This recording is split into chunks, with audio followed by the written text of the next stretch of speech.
संगीत में गधा। बहुत समय पहले की बात है। किसी गांव में एक धोबी रहता था। उसके पास एक गधा था जिसका नाम मोती था। क्योंकि धोबी स्वभाव से ही बहुत कंजूस था, इसलिए वह अपने गधे को जानबूझकर चारा पानी नहीं देता था और उसे चरने के लिए बाहर भेज दिया करता था। इस कारण गधा बहुत ही कमजोर हो गया था।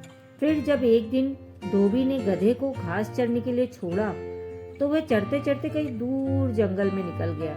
जंगल में उसकी मुलाकात एक गीदड़ से हुई। गीदड़ ने पूछा, गधे भाई, तुम इतने कमजोर क्यों हो?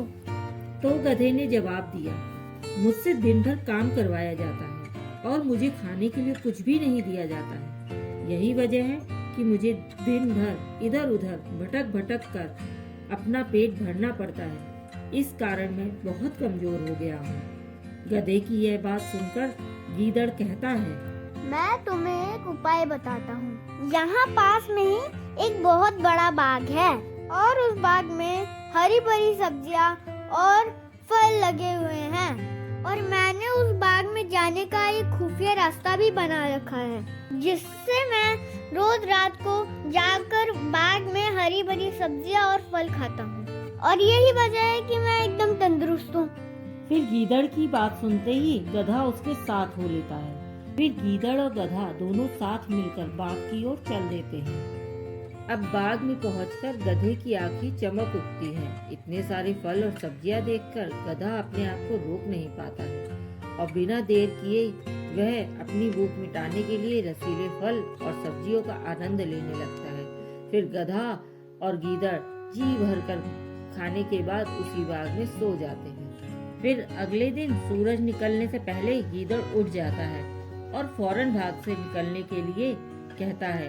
गधा बिना सवाल किए गीदड़ की बात मान लेता है और वहाँ से दोनों रवाना हो जाते हैं।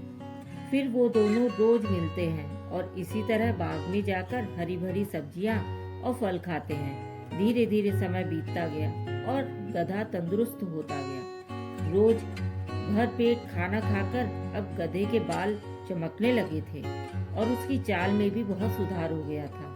एक दिन गधा खूब खाकर मस्त हो गया और जमीन पर लौटने लगा। तभी गीदड़ ने पूछा, गधे भाई, तुम्हारी तबीयत तो ठीक है ना? गधा कहता है, आज मैं बहुत खुश हूँ और मेरा गाना गाने का मन कर रहा है। गधे की यह बात सुनकर गीदड़ घबराया और बोला, तो गधे भाई, ये काम भूल कर भी मत करना। भूलो मत कि हम लोग चोरी कर रहे हैं। कहीं बाग के मालिक ने तुम्हारा बेसुरा गाना सुन लिया और यहाँ आ गए तो बड़ी मुसीबत हो जाएगी। भाई, इस गाने वाने के चक्कर में मत पड़ो। अब गीदड़ की यह बात सुनकर गधा बोला, तुम क्या जानो गाने के बारे में। हम गधे तो खानदानी गायक हैं। हमारा ढेंचू राग तो लोग बड़े शौक से सुनते हैं।